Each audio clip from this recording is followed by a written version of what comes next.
Hi అండి. ఈరోజు తోటకూర, పెసరపప్పు కూర వండుకుందామండి. ముందుగా స్టవ్ వెలిగించుకొని దాని మీద ఒక పాత్ర పెట్టుకోవాలండి. నేను మట్టి కుండలో వండుతున్నాను. ఇది మట్టి కుండ చాలా తొందరగా వేడెక్కిపోద్దండి. ఆయిల్ వేసుకోవాలి. నేను ఆయిల్ వేసుకున్నాను చూడండి. ఆవాల్లో జీలకర్ర అండి వేసుకోవాలి.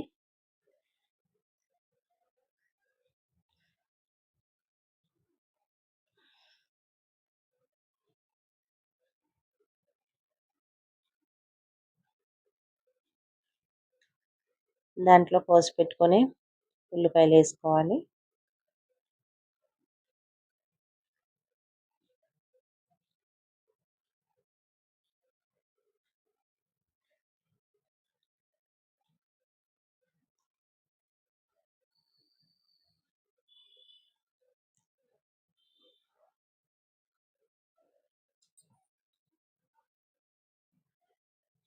మిరపకాయలు వేసుకోవాలండి.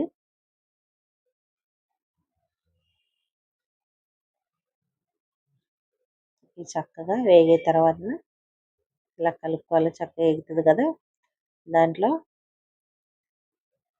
కరివేపాకు వేసుకోవాలి.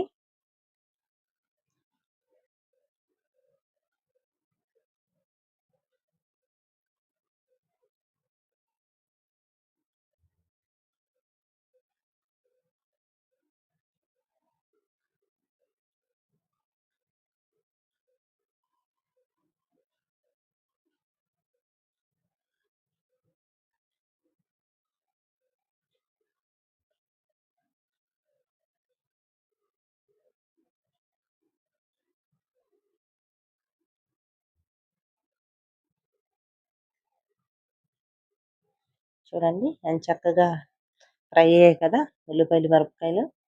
ఇప్పుడు కడిగి పెట్టుకుని పెసరపప్పు వేసుకోవాలండి. చక్కగా కలుపుకోవాలి ఆయిల్ పట్టినట్ల.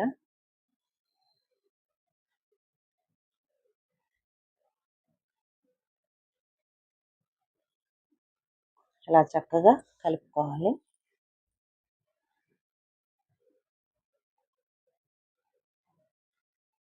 దాంట్లోనే పోసి పెట్టుకుని తోటకూర వేసుకోవాలండి. ఇది మా మిద్దె తోటలో తోటకూర అండి.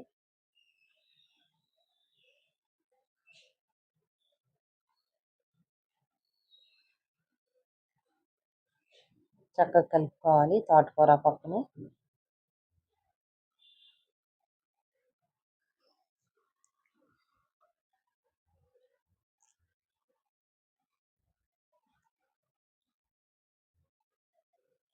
చూడండి ఎంత చక్కగా కనిపిస్తుందో.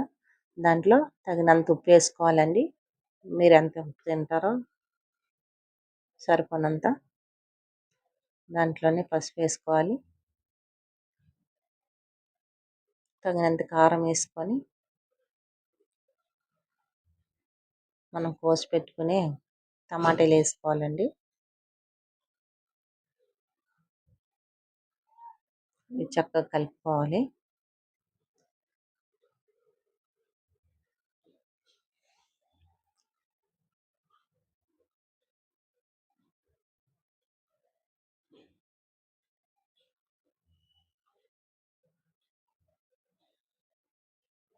ఇలా మూత పెట్టుకోవాలి.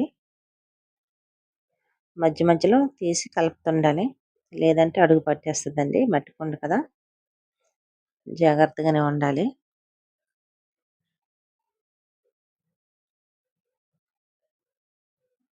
చూడండి ఎంత చక్కగా ఉందో. ఇలా చక్కగా కలుపుకొని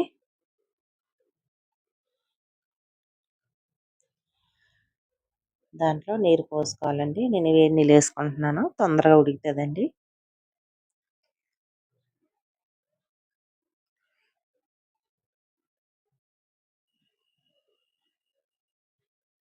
చిక్కగా ఉండాలి కదా, నేను కొద్దిగా నీళ్ళు వేసుకున్నానండి. పలసగా ఉండాలంటే మీరు ఇంకా కొద్దిగా ఎక్కువ వేసుకోవచ్చు. పప్పులాగా ఉండాలంటే నేను కూరలాగా వండుకుంటున్నానండి. చూసారా ఎంత చక్కగా ఉడుకుతుందో.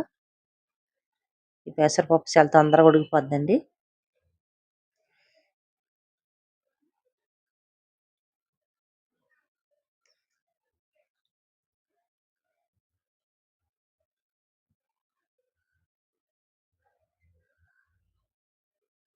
చూడండి ఎంత చక్కగా ఉడికిందో.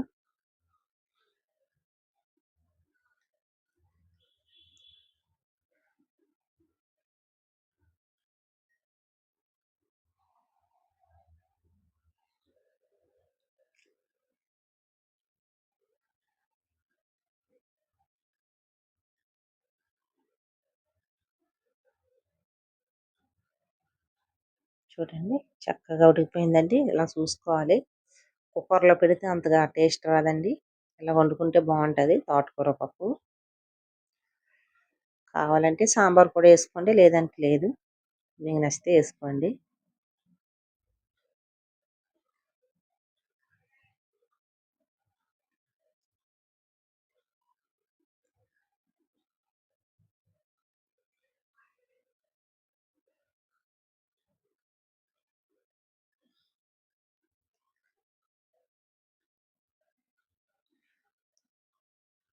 ఓకేనండి. వీడియో నచ్చితే ఒక లైక్ చేయండి.